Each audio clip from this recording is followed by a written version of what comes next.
In this video, I'm going to show you how to create this kind of animation in DaVinci Resolve. So your animations look like those used by top brands.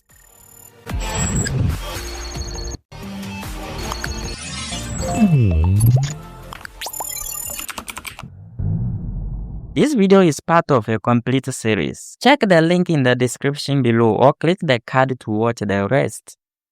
Okay, for this next part, let's just do it here on this edit page. Oh, I have this particular DaVinci Resolve logo here. Let's just drag and drop it onto our timeline, just like this. Let's decrease the size of our logo to something like this. Now let's animate our logo. With our logo selected, we come over here to this transform, set our first keyframe at frame 0. And then we'll pull it down like this. We'll move our playhead 2 seconds forward. Shift plus arrow key will jump the playhead 1 second, and then another one will give 2 seconds. Now here we want it back, so we now change our transform to 0. And when we play, we have it like this. That is not smooth at all. So let's come over here to this keyframes tab. Switch here and use this. By the way, if you want to go deeper into how keyframes actually work and everything about this particular panel, you can watch this video here. The link is in the description below. Okay, so now when we play, we have it like this. But since you don't want people to see it below here, so let's keyframe the opacity. Now you scroll down here and at frame 0, we keep opacity to 0, like this. And then after the 2 seconds, shift arrow keys, we bring it back. Now when you play, it looks like this. Now let's bring in our text. We go to effects and text plus, and drag and drop it onto the footage just like this. Now we have our text. Let's customize it. You can customize it to anything you like. So in my case, I will just get into this. At the last keyframe of the logo, what we want is we want the logo to stay on screen for a few seconds before the text comes on screen. So let's say we want it to stay on screen for 1 second. So from the last keyframe, we jump 1 second ahead. Again, shift arrow key. We then set a keyframe on the logo and the text, but we don't make any change to the logo. For the text, go to the layout and then set a keyframe on the center XY. Then move the text to the left side, just like this. Now, move a few frames forward, let's say 1 second again.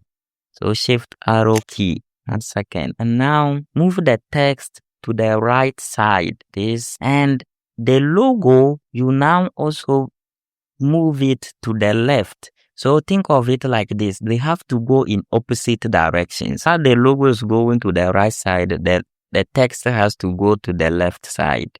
So now we move our logo to the left, like this. Now move a few frames forward again.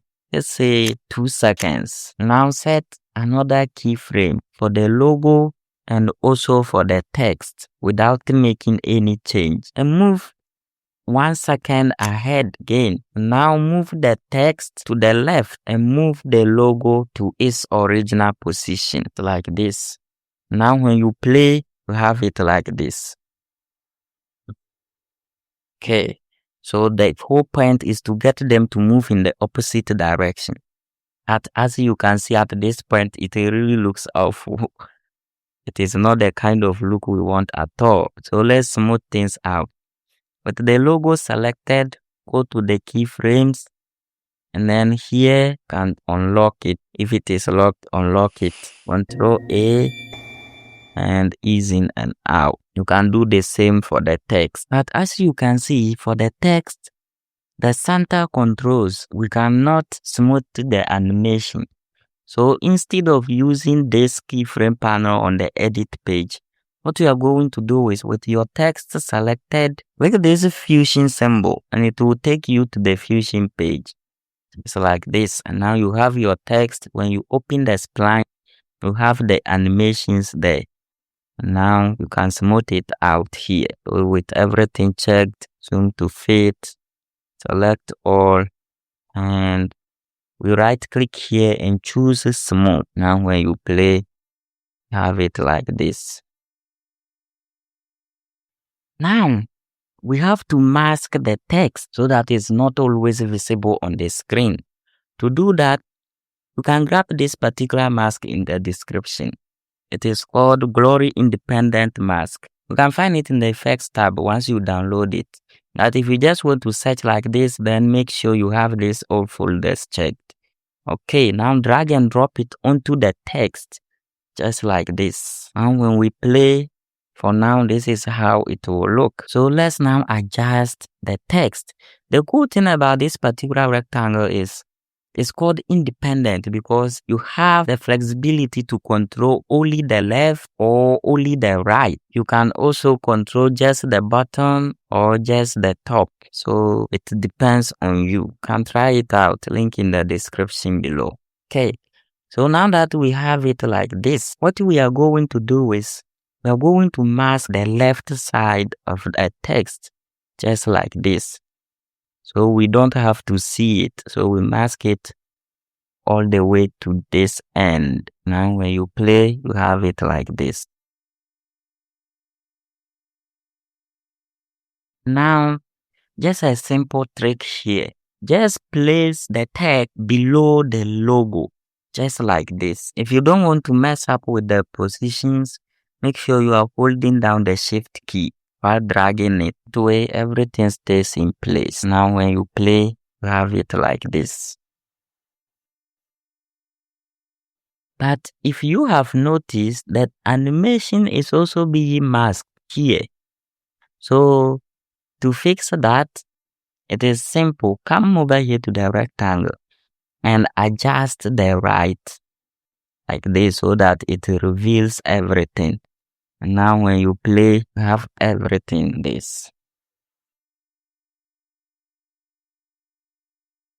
Also, you can turn on motion blur. You turn on motion blur, that will really take it to the next level. To do that, on the edit page, you can do motion blur. So click the open infusion icon again, then come over here and go to the setting. I'm here and motion blur. You can increase the quality at that angle and adjust it to get the kind of look you want.